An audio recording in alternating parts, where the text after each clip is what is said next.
대학 수학 능력 시험 이제 150일도 남지 않았습니다. 그런데 윤석열 대통령의 이른바 공정한 수능 발언을 둘러싼 정치권의 공방은 연일 계속되고 있습니다.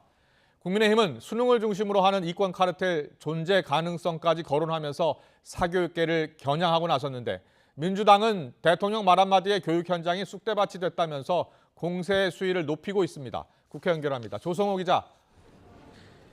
네, 국회입니다. 수능 관련 정치권 공방 오늘도 계속 이어지고 있다고요? 네, 정부가 공교육 경쟁력 제고 방안을 발표하면서 수능을 둘러싼 교육계 이권 카르텔과 허위 과장 광고 등 학원 부조리를 집중 점검하기로 한 가운데 여당도 사교육계를 직접 겨눴습니다. 당 대변인 논평을 통해서 교과서 밖에서 출제되는 고난이도 문제, 이른바 킬러 문항은 사교육 이권 카르텔이 뿌리내리게 하는 기반이 될 뿐 아니라 경제력 차이가 결과 차이로 이어지는 불공정 수능의 근본 원인이라고 질타했습니다. 이철규 사무총장은 이른바 일부 강사들의 막대한 이익은 범죄이자 사회 악이라고까지 언급했는데요. 직접 들어보시겠습니다.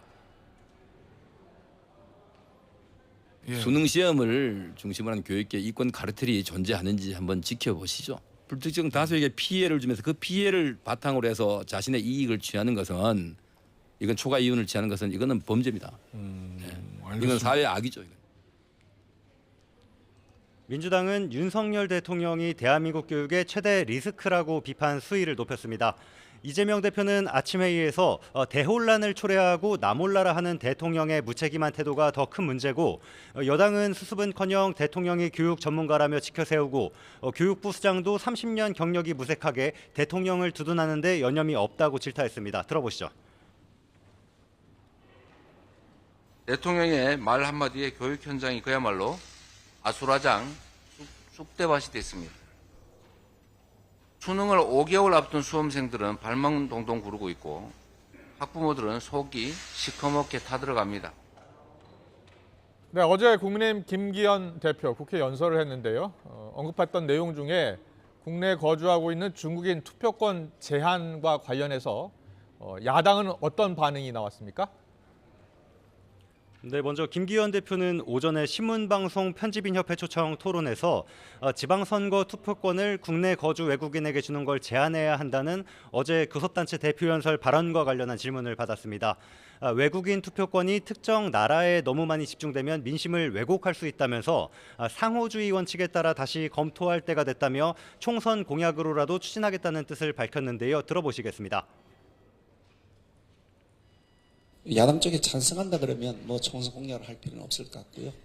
만약 야당 쪽에서 찬성하지 않는다 그러면 총선 공약으로 내세워서라도 상호주의 원칙을 지켜나갔으면 좋겠다 하는 것이 제. 김 대표는 민주당 의원들의 잇따른 중국 방문에 대해서 조공 외교라고 비판해온 것에 대해서는 중국 측 돈을 받고 가서 비판하는 거라고 말했습니다. 이와 관련해 방중했던 민주당 의원들은 기자 간담회를 열고 대중 외교를 강화해서 상황을 개선할 필요가 있고, 정부나 집권당이 먼저 해야 할 일을 야당 의원들이 대신해 주는 거라고 반박했습니다. 김 대표가 언급한 중국인 투표권 제한과 관련해서는 민주당은 미온적인 반응입니다.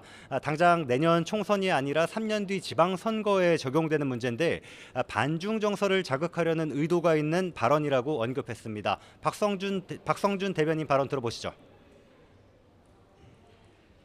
지방 참정권 부여를 한 거였기 때문에 2026년에 이슈가 될 수 있는 이슈인데, 김기현 대표 의도적으로 반중 정서를 자극하는 의도성 있는 발언 아니겠느냐.